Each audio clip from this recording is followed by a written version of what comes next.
Radhe Radhe everyone. आज की video में मैं आपको वरुथनी एकादशी की व्रत कथा सुनाऊंगी।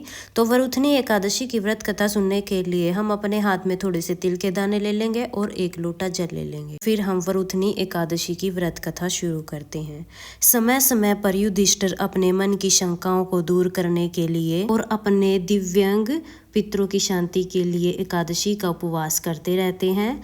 ऐसे ही एक समय उन्होंने भगवान श्री कृष्ण से वैशाख कृष्ण की एकादशी के विषय में पूछा।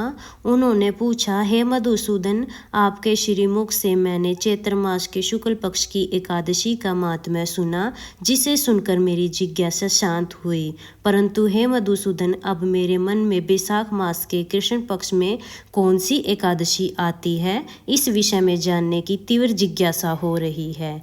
कृपया करके इस बारे में मुझे बताइए। तो भगवान श्री कृष्ण बोले कि हे राजन, वैशाख मास के कृष्ण पक्ष की एकादशी को वरुथनी एकादशी के नाम से जाना जाता है।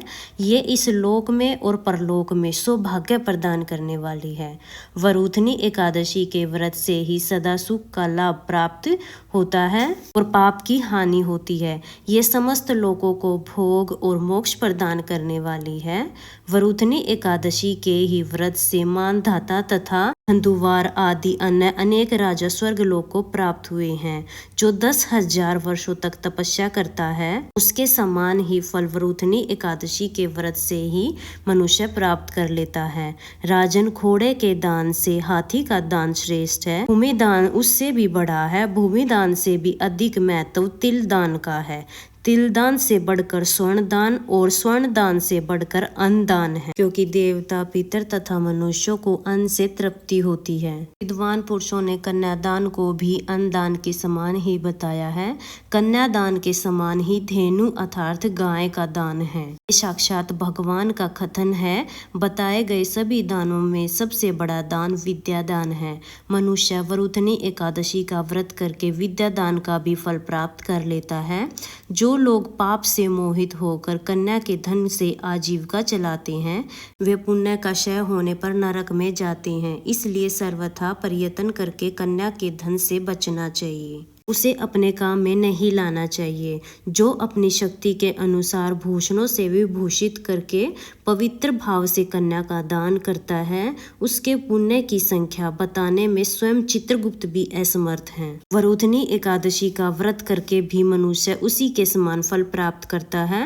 व्रत करने वाला पुरुष 10वीं तिथि को कास, उड़द, मसूर, चना, कोदो, शाक, मधु, दूसरे का अन्न और 2 बार भोजन तथा मैथुन, इन 10 वस्तुओं का परित्याग कर दे। एकादशी को जुआ खेलना, नींद लेना, पान खाना, दातुन करना, दूसरे की निंदा करना, चुगली करना, चोरी, हिंसा, मैथुन, क्रोध तथा असत्य भाषण, इन 11 बातों का त्याग कर दे। द्वादशी को कास, उड़द, शराब, मधु, तेल, पतितों से वार्तालाप, व्यायाम, परदेश गमन, 2 बार भोजन, मैथुन, बैल की पीठ पर सवारी और मसूर, इन 12 वस्तुओं का त्याग करे। राजन, इस विधि से वरुथनी एकादशी का व्रत किया जाता है। रात को जागरण करके जो भगवान मधुसूदन का पूजन करते हैं, वे सब पापों से मुक्त होकर परम गति को प्राप्त होते हैं। इसलिए पाप भीरु मनुष्य को पूर्णतया प्रयत्न करके इस एकादशी का व्रत करना चाहिए। यमराज से डरने वाला मनुष्य अवश्य ही वरुथनी एकादशी का व्रत करे। भगवान कृष्ण आगे कहते हैं, हे राजन, इस महात्म्य के पढ़ने और सुनने से शस्त्र गोदान का फल मिलता है। मनुष्य सब प्रकार के पाप से मुक्त होकर अंत में श्री हरि विष्णु में जाता है। हे धर्मराज, सौभाग्य का आधार संयम है।